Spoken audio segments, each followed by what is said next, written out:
Y hablamos por qué Dios puso al ángel de la iglesia, que en este contexto se refiere al pastor. Entonces, hablamos sobre que hay una importancia por el cual Dios puso al pastor en la iglesia. Que el mensaje a las siete iglesias de Asia le fue dado a través del pastor, del ángel de la iglesia. En este caso, el contexto bíblico, el pastor, ¿sí? Y hablé sobre que Dios nos puso para velar por las almas, ¿sí? Las almas por cada uno de ustedes. Eso no quiere decir, lógicamente, que si usted se porta mal y no obedece el consejo, me va a culpar. Eso no quiere decir eso, Quiere decir que cada vez que Dios tiene un propósito con usted, que no le agrada lo que está haciendo, le va a dar un mensaje al pastor. Y el pastor tiene la obligación de decírselo, y usted de sujetarse a él, porque es la forma en que Dios va a trabajar en esta tierra. Ha puesto autoridades dentro de la iglesia, las cuales Dios de alguna manera honra. Nosotros no podemos pretender honrar a Dios si no honramos a las autoridades, ¿sí? Entonces esto es algo muy importante. La otra vez me hacía la diferencia el hermano Rodrigo entre delegar y facultar, ¿sí? Dios ha facultado al pastor para tomar decisiones en él. Es tanta la autoridad que Dios ha dado a los ministerios dentro de la iglesia, que cuando una persona no honra a las autoridades, no va a honrar a Dios. Es importante que la iglesia tenga esta conciencia en su mente, en su corazón. Entonces, hablamos sobre esto.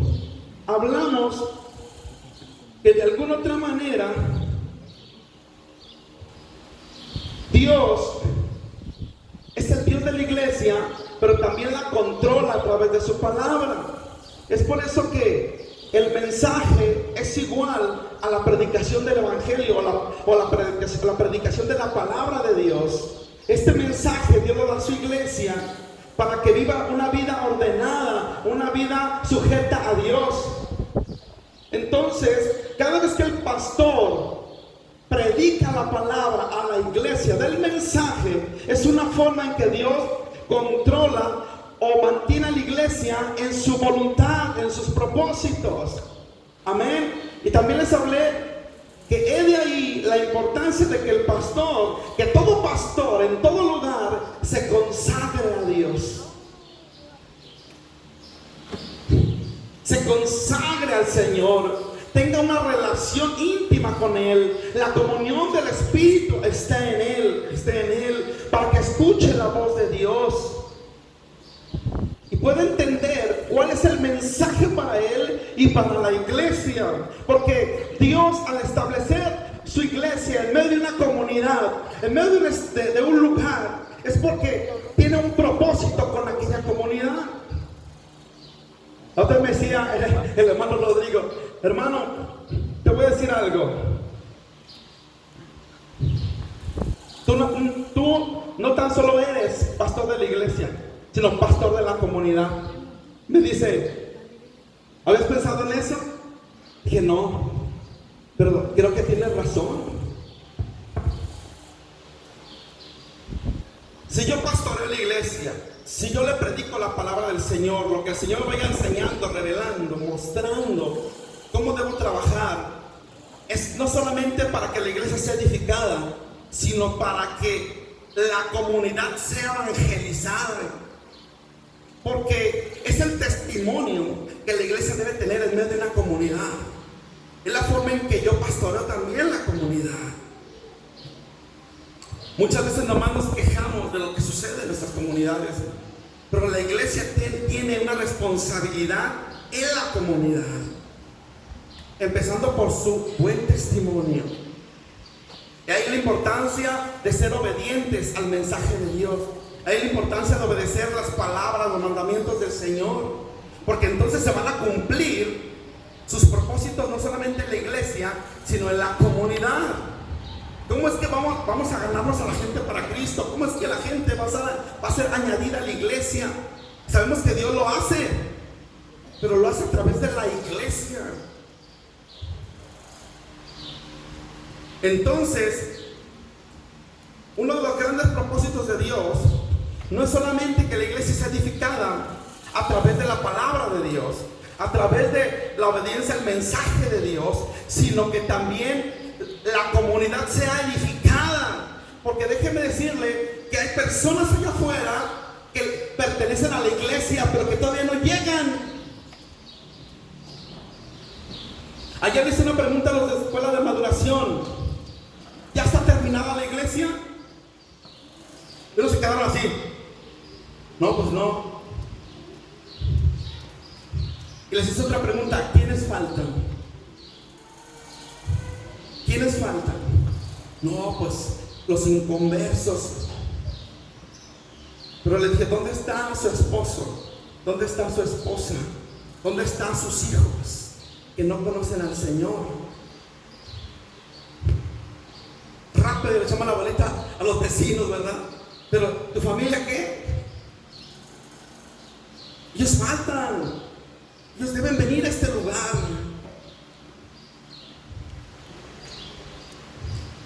Tú puedes decirle a tu hijo: pórtate bien.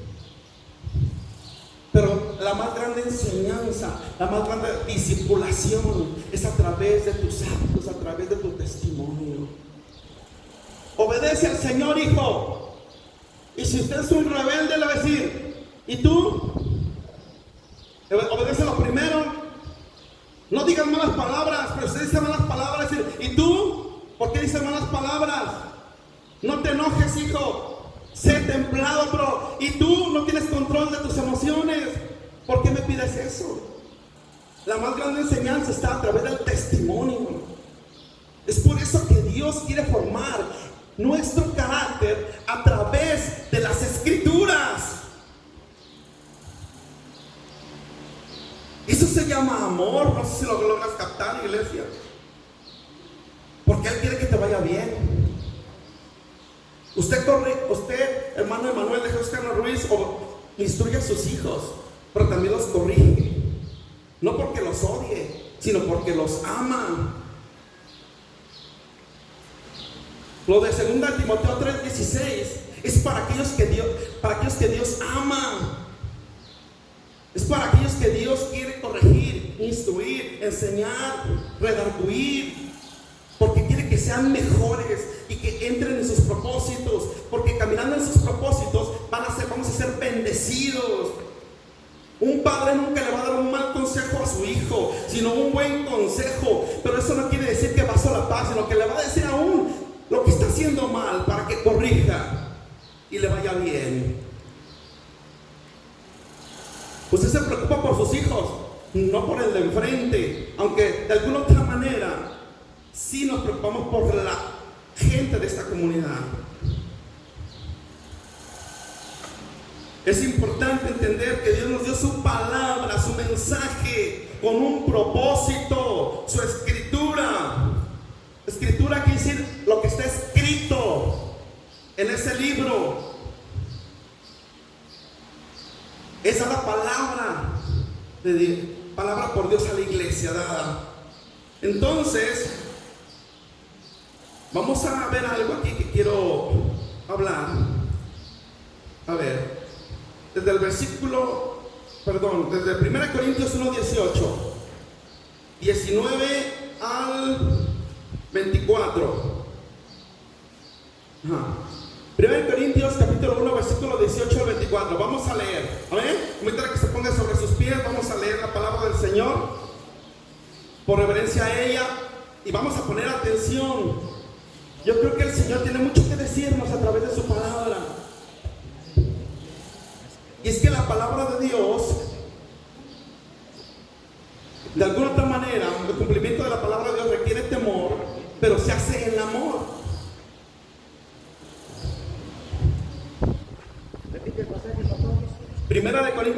18 al 24.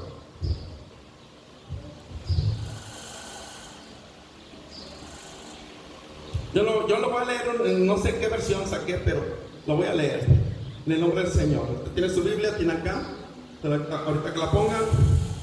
A veces saco las partes bíblicas y las saco en diferentes versiones y no le pongo ahí. Bueno, dice así: para la honra y gloria del Señor Jesucristo.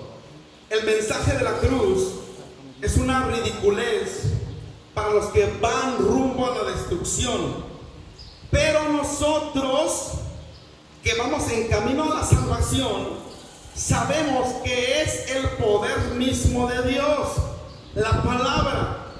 Como dicen las escrituras: destruiré la sabiduría de los sabios y desecharé la inteligencia de los inteligentes.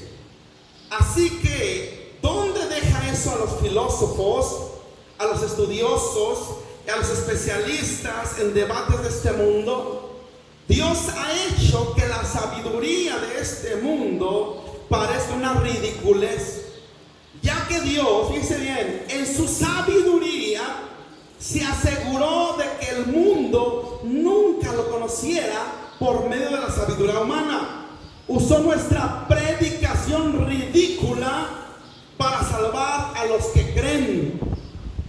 Es ridícula para los judíos que piden señales del cielo, y es ridícula para los griegos que buscan la sabiduría humana.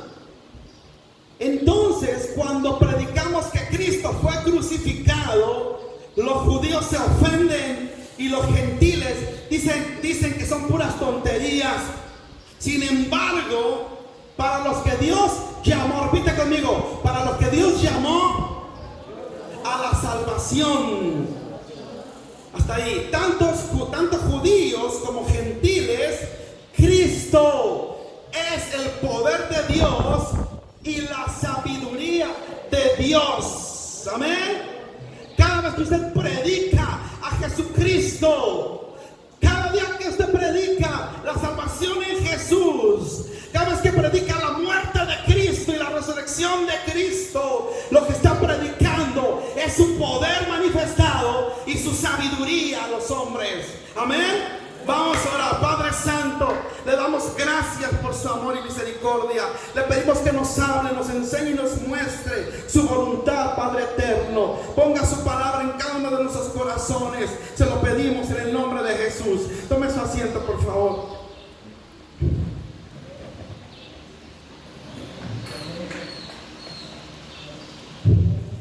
Este mensaje de la cruz, estas palabras, esta predicación, esta escritura, es palabra de poder. Es la misma sabiduría de Dios. Y esta sabiduría de Dios, este poder de Dios manifestado a través de su palabra, a través de la predicación, deja en ridículo a la sabiduría humana.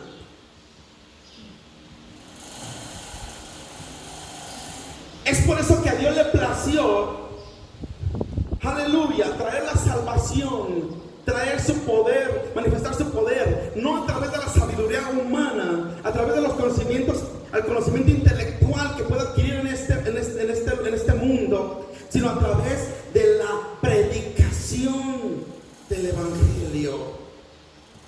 Es por eso que no podemos menospreciar el mensaje de Dios. No podemos minimizarlo. La Biblia dice que es poder de Dios para los que se salvan y locura para los que se pierden. Es el poder de Dios manifestado. Es la sabiduría de Dios manifestada a través de la predicación del Evangelio, de la Escritura. Es poderosa, es capaz de transformar vidas, es capaz de trastornar mentes inteligentes y sabias de este mundo. Es capaz de enloquecer un razonamiento. Es capaz, aleluya, de cambiar a los seres humanos. Es que si antes Sultano era así, ahora ¿por qué es así? Y la gente sigue diciendo, no, es que no pudo haber cambiado, es que ignora el poder de la predicación. Es que la predicación del evangelio es poder de Dios manifestado en el hombre. El evangelio tiene el poder para cambiar, para transformar. Es poderosa la palabra. Es por eso que les da el mensaje. Dios le da el mensaje a las iglesias de Asia, porque estaban pasando por un momento complicado. Les da su mensaje, les da su palabra, que tiene poder y autoridad, que tiene vida para cambiar la suerte de la iglesia. Porque si las iglesias de Asia seguían así, o algunas de ellas seguían así, en este caso la iglesia de Éfeso seguía así, iba a perecer. Y Dios tenía que darle el mensaje, esta palabra poderosa, para que cambiara su suerte o su destino. Entonces la palabra de Dios es poderosa. Amén. Y es que la palabra de la cruz se refiere a las buenas noticias de Cristo para su pueblo y el mundo. Esto quiere decir evangelio, buenas noticias. Cuando llega el evangelio al pueblo de Israel, el pueblo de Israel se encontraba en escasez espiritualmente, políticamente, moralmente degradada, con muchos problemas. El pueblo de Israel esperaba al Mesías, al Salvador, un hombre, así se lo imaginaba, un hombre poderoso, tal vez con un ejército, poderoso económicamente, para que lo librara a su pueblo. Pero ¿con qué se topan? Con un hombre humilde, a Jesús, el hijo de un carpintero. Y es por eso que muchos no creyeron en él, porque dijeron, ¿este quién es? Es el hijo de José, es el hijo de un carpintero, es un carpintero. No tenía un ejército poderoso, no era económicamente poderoso, no tenía influencias en el gobierno. Lo único que tenía, ¿sabe qué era? Las buenas noticias, el evangelio. Un hombre que predicaba buenas noticias, el evangelio. Y eso fue una locura para muchos, porque decían, ¿cómo va a cambiar la situación del pueblo de Israel solamente con una predicación? Yo he escuchado a personas, entre ellos gente de ministerio, que dicen, ni piense que la predicación va a cambiar la forma de ser de la iglesia. Bueno, si la palabra de Dios, que es poderosa, y en la sabiduría de Dios no tiene la capacidad de cambiar las vidas, entonces ¿qué estamos haciendo aquí? Si usted y yo somos el resultado de la predicación del evangelio, somos el resultado del poder de Dios a través de la predicación, somos el resultado de la sabiduría de Dios a través de la predicación del evangelio. Usted no cambió porque usted se propuso, usted no cambió y es diferente porque usted le echó ganas. No, fue el poder del Espíritu Santo a través de la predicación del evangelio, fue la sabiduría de Dios que lo transformó, cambió su forma de pensar.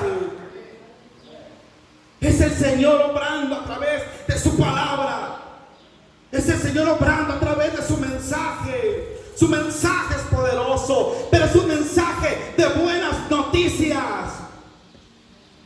porque Él quiere cosas buenas para nosotros. Es decir, cada vez que el Señor nos redarguye, aleluya, a través de su palabra, es porque Él quiere que nos vaya bien. Es como cuando usted va en un camino y ve un letrero que dice, termina el camino, viene un barranco. No me diga que usted lo ignora, porque si lo ignora y va a alta velocidad, se va directo al precipicio. ¿Qué es lo que hacen los choferes? A ver, hermano Jorge, ¿qué hace usted que tiene experiencia manejando? Lo primero que se fija son los señalamientos, ¿sí o no? Porque si no, ¿para qué? En un crucero.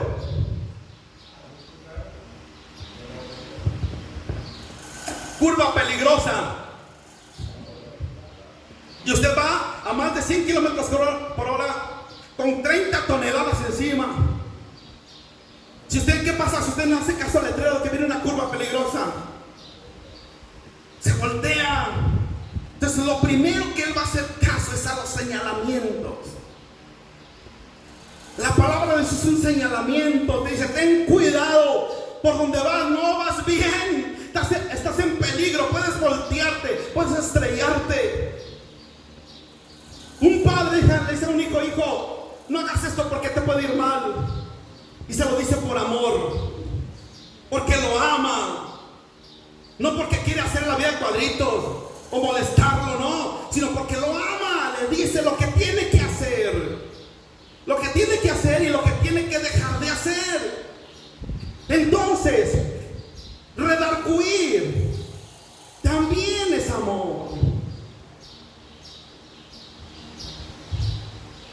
Reprender también es amor.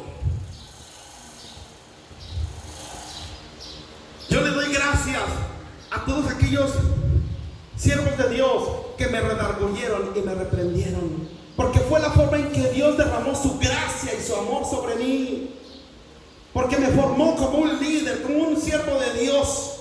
Gracias a Dios por esos hombres, aleluya, que tienen las escrituras como un, aleluya, como un timón en sus vidas.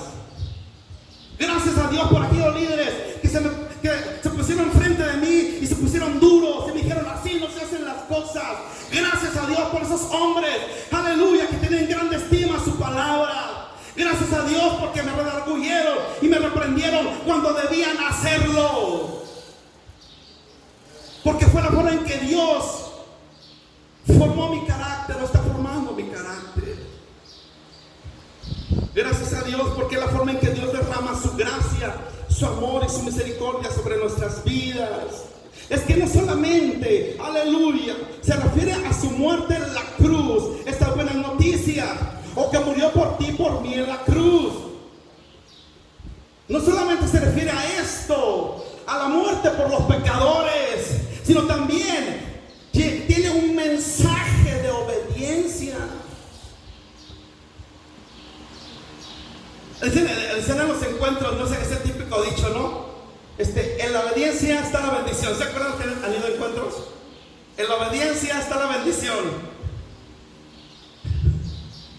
Es que a Dios le agrada la obediencia. La obediencia es un principio de Jesús, el Hijo de Dios, y la rebelión es un principio de Satanás. Entonces, también conlleva un mensaje de obediencia. La obediencia a la palabra de Dios acarrea poder y sabiduría. Déjenme decirle 3 puntos importantes. Nos fortalece, pero también nos hace testigos de su poder. O sea, la unción del Espíritu derramada sobre las personas que obedecen, y nos hace sabios. Nos hace sabios. Nos fortalece. Pongan aquí, por favor, Filipenses 4:13. ¿Qué dice Filipenses 4:13? Todo lo puedo en Cristo que me fortalece. Entonces, esto quiere decir que va a ser fortalecido aquel que está en Cristo. No solamente están en Cristo quiere decir haber recibido a Jesús como Señor y Salvador, sino que también la palabra de Dios nos da la idea que estar en Cristo es permanecer en Él, o permanecer obedeciendo sus palabras. Entonces, aleluya, entonces lo que sucede aquí es que cuando obedecemos al Señor, lo que estamos haciendo es permanecer en Cristo. Y si yo permanezco en Cristo, segurito voy a ser fortalecido. Todo lo puedo en Cristo. No puedo hacer nada fuera de Él. Si estoy fuera de Él, no puedo hacer nada. Los que son fortalecidos son aquellos que permanecen en Él. ¿Sí? Entonces esto es importante saberlo. También dice que la obediencia nos lleva a ser testigos. Por ejemplo, en Hechos capítulo 1 versículo 8 dice: pero recibiréis poder cuando haya venido sobre vosotros el Espíritu Santo, y me seréis testigos en Jerusalén, en toda Judea, en Samaria y hasta lo último de la tierra. Ahora yo le pregunto, iglesia, ¿quiénes van a ser los que sean testigos? ¿Quiénes son los testigos? Usted me dirá: los que sean revestidos y llenos del Espíritu Santo. Pero si nos vamos un poquito más atrás, usted se va a dar cuenta que los que fueron llenos del Espíritu Santo fueron hombres y mujeres que obedecieron al mandato del Señor. Cuando le dice: no salgáis de Jerusalén hasta que sean revestidos del poder de lo alto, el Señor no le dijo cuándo, ni cuánto era el tiempo que tenían que esperar, ni cómo lo tenían que esperar. Solamente les dijo: no salgan de Jerusalén. Pero como ellos buscaban la presencia de Dios, ellos tenían una comunión con Dios, sabían que lo tenían que hacer en oración, en ayuno, en acción de gracias. Entonces, ¿qué hizo la iglesia? Se subió al aposento alto, a la segunda planta de una casa, y empezaron a esperar, adorando al Señor, alabándolo, buscando su presencia, consagrándose al Señor. Fíjese bien. Y estando en ese lugar, no les importó esperar, porque la Biblia no dice cuánto esperaron, o sí dice. Supongamos que haya sido 3 días, pues no es mucho. ¿Por qué tal si pasó un año?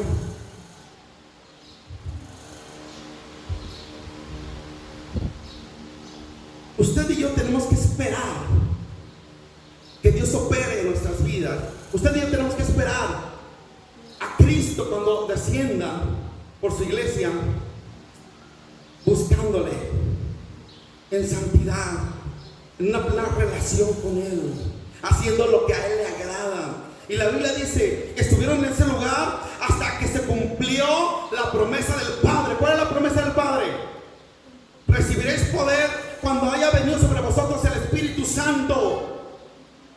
Entonces, déjeme decirle que la unción del Espíritu Santo se derrama en aquellos obedientes, en aquellos que obedecen la palabra del Señor, aquellos que obedecen los mandamientos del Señor, que tienen en grande estima sus mandamientos, su palabra. Y qué más hermoso hacerlo en amor. Dice el hermano Rodríguez en la mañana: lo haces por temor, lo haces por amor. De alguna otra manera Dios utiliza en su palabra temor de Dios, una reverencia, ¿verdad? Tener en gran estima sus mandamientos. Pero cuando lo hacemos dentro de una relación con Dios, yo se lo aseguro que lo vamos a obedecer los mandamientos en amor, porque el deseo de nuestro corazón es agradarlo a Él. No lo hace forzadamente, lo hace porque quiere agradar a Dios, porque lo ama. ¿Qué dijo Jesús? Si me amáis, guardad mis mandamientos. ¿Cuántas personas? Imagínense, por lo que dice Jesús, imagínense a los apóstoles diciéndole, recostado el apóstol Pedro, Juan, recostado aquí, así, a los hombros del maestro, y diciéndole: mi Señor, te amo. ¿Qué ha dicho? Está junto al maestro. Imagínense esa escena. Y el Señor le dice: si me amáis, guarda mis mandamientos. Como que el Señor es más práctico. La mayoría de seres humanos somos bien emocionales, ¿verdad? Te amo. Dice una esposa: te amo, ¿verdad? Claro, no le va a decir guarda mis mandamientos, ¿verdad? Pero si dice: bueno, prefiero que me lo demuestres. El dicho que hice por ahí: que hablan, ¿cómo dice? Hablan, así los hechos más que 1000 palabras. Varones, ¿cuánto le dicen a las esposas que las aman? Mejor demuéstreselo.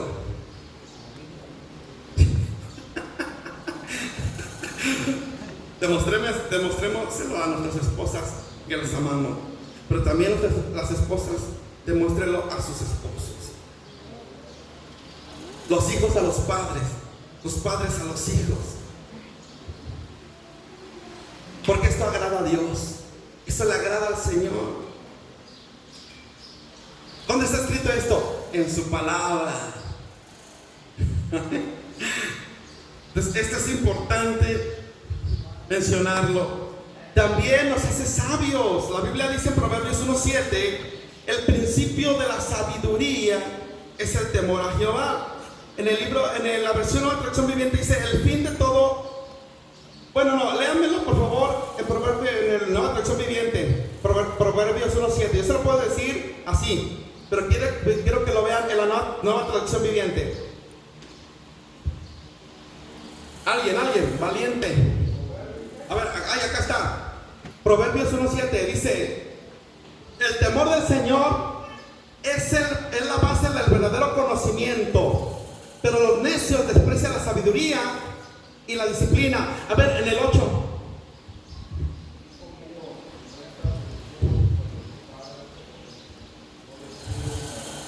No, entonces el 6.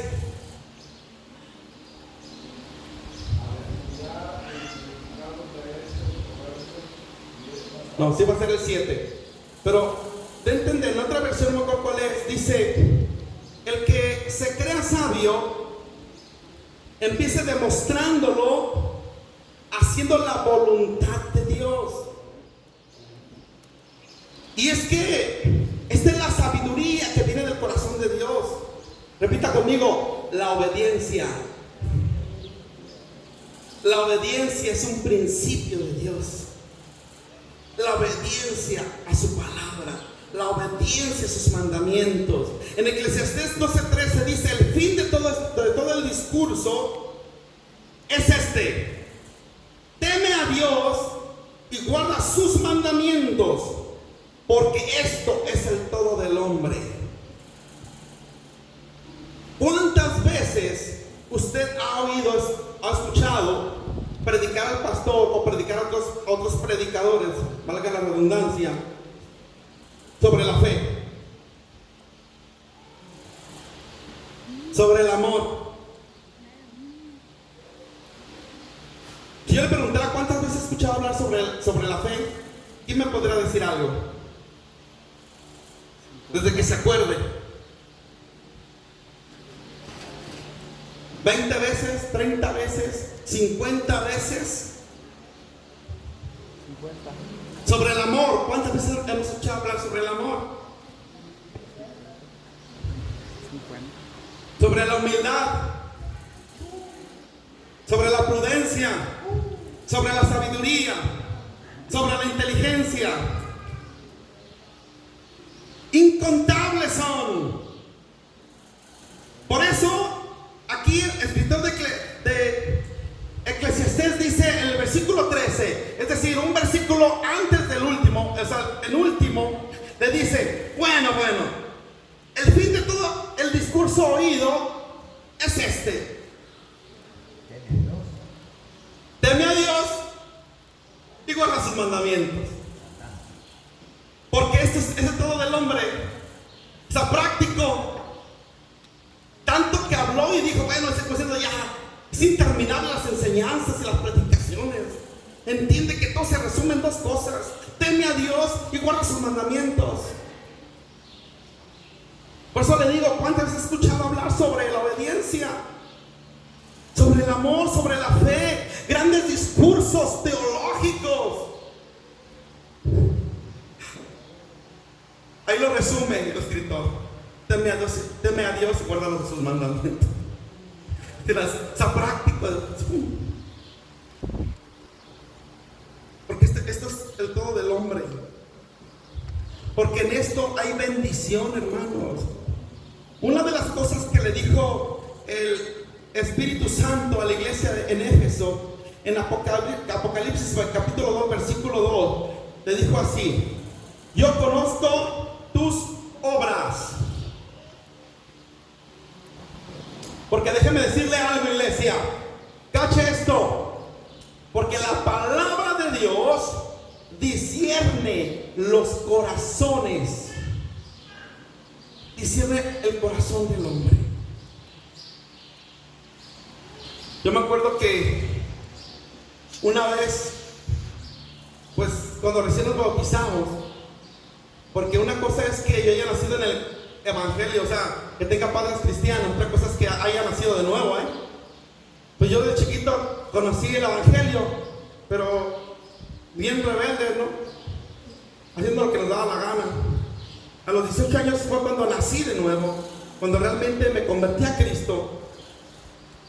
Y yo me acuerdo que, pues, cuando le entramos con ganas. Éramos jóvenes emprendedores, le echábamos ganas a las cosas de Dios.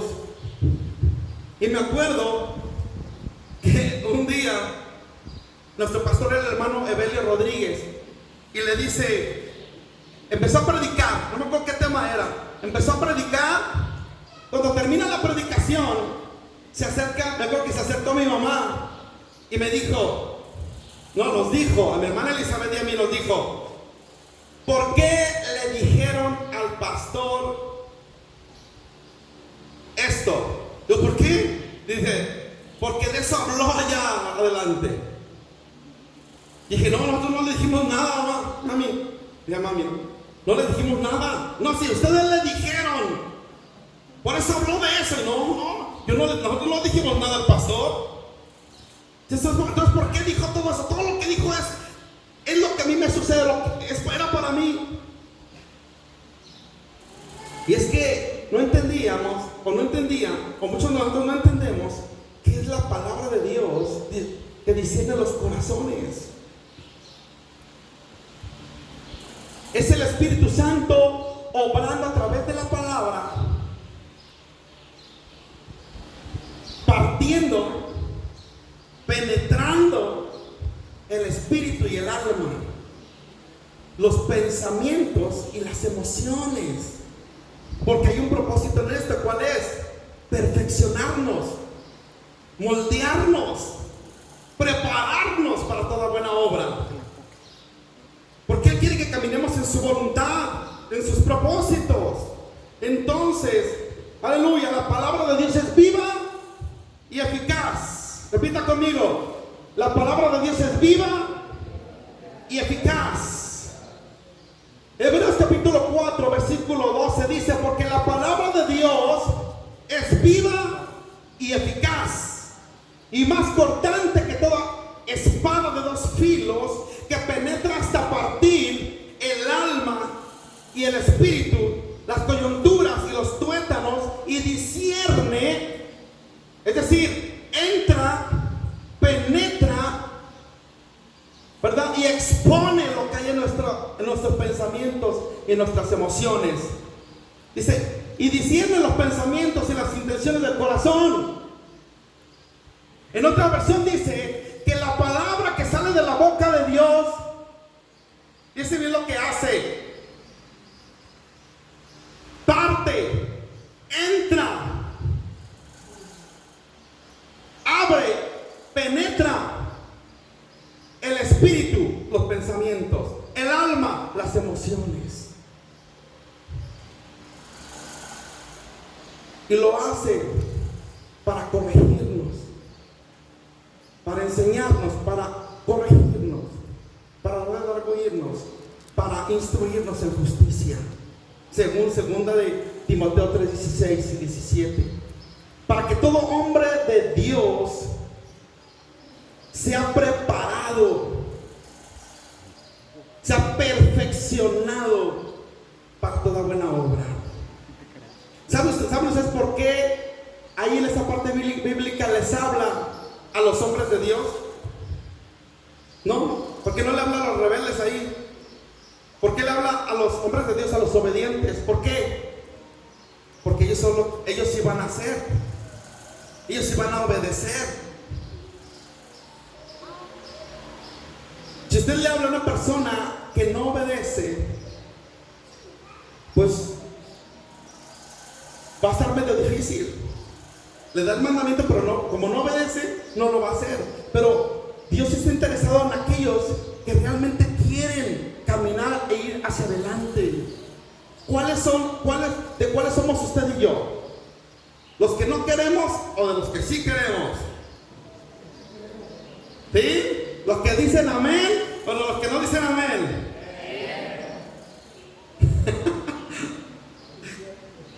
Yo soy de los que quieren ir hacia adelante también. No le hace que me redarguya, no, Señor, no le hace. Prefiero que lo haga, pero que me capacite para la obra del ministerio. Gloria al Señor. Fíjese bien, es viva. ¿Por qué? Porque pone su vida, la vida que está en la palabra, en aquellos que la están viviendo.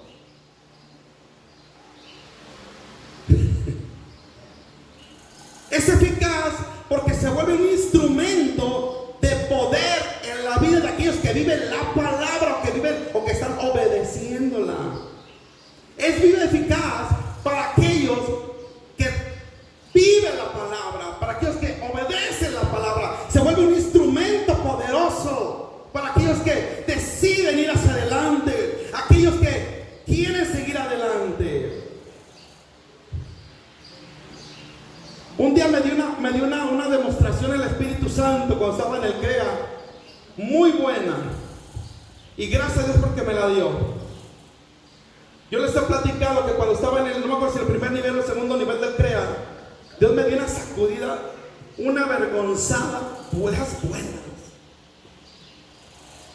Estaba nuestro maestro hermano Julio García, el hermano Iván y la hermana Belén lo conocen. Es el papá del líder de jóvenes a nivel distrital.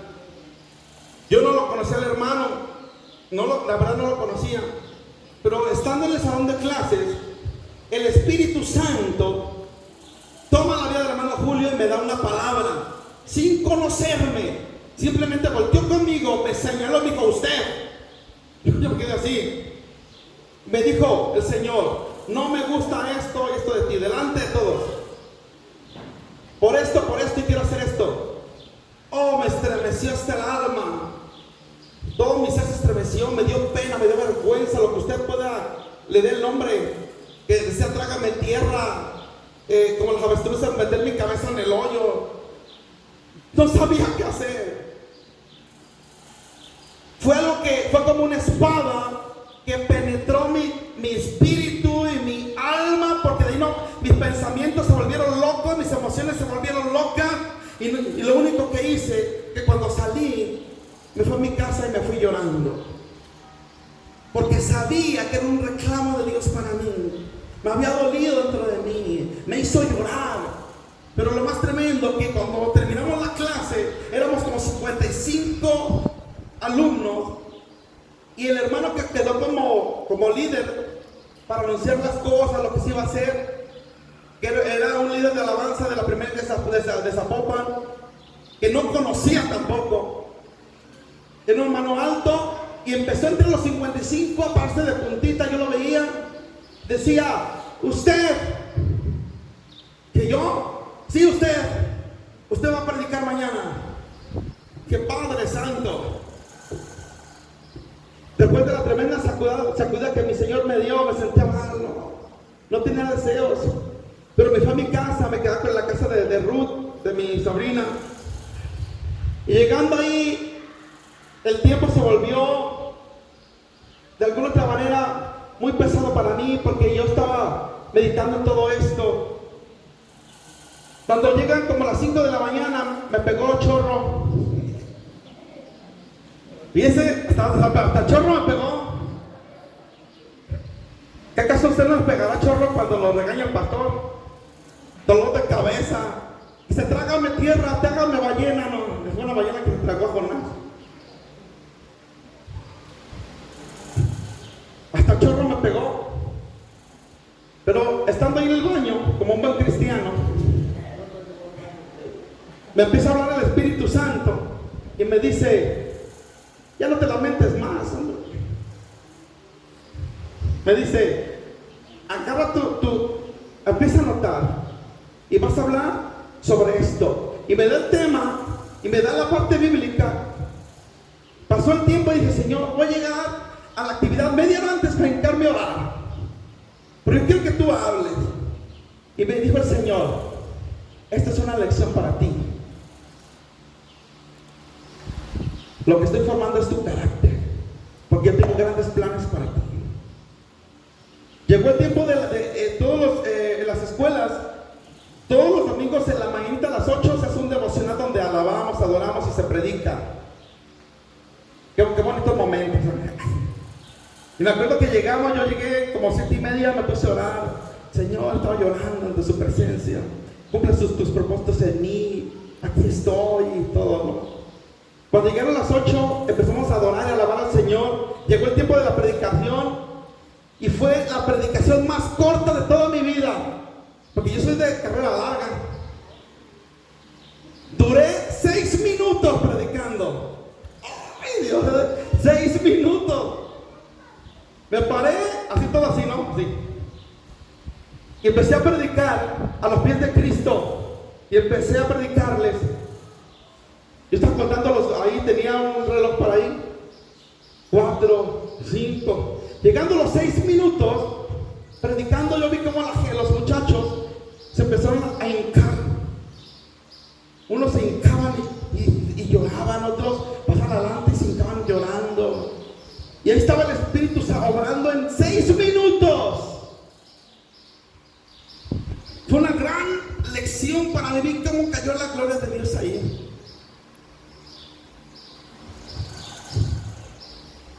Y es que era el Espíritu Santo perfeccionándome a través de su palabra, de su mensaje a través de nuestros siervos. Porque lo que quería Dios a través de mí era que yo predicara el Evangelio con unción también. Con unción.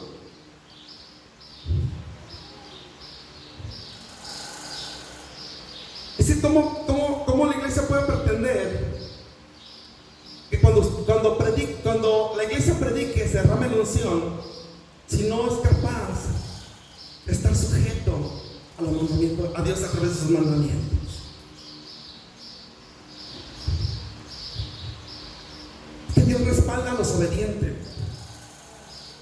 Dios usa a aquellos que se sujetan a Él, aquellos que tienen grande estima a su palabra. A esos Dios respalda. En ellos la unción se mueve. A ellos Dios usa. Por eso es tan importante que la iglesia sea obediente a los mandamientos del Señor, a las autoridades que Dios ha establecido. ¿Por qué? Porque es el Espíritu Santo operando a través de ellos.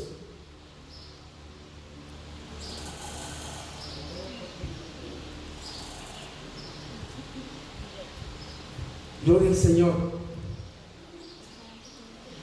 La obediencia a los mandamientos de alguna manera acarrea la unción en la vida de aquella persona que es obediente. Acarrea la unción del Espíritu Santo.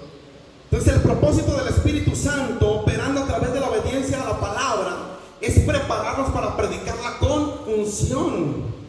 Dios quiere que seamos sus mensajeros, pero mensajeros ungidos. Debemos llevar su mensaje con unción del Espíritu Santo. La unción del Espíritu Santo se derrama a través de aquellos que son obedientes.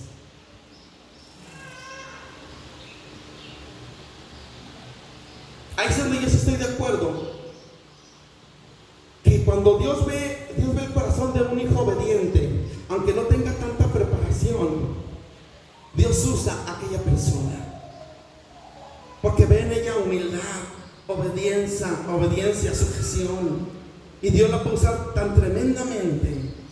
Amén. Yo conozco personas dentro de los ministerios que son una eminencia predicando y enseñando, pero no tienen unción. Y a fin de cuentas es la unción operando. Es la unción, la presencia de Dios la que transforma las vidas.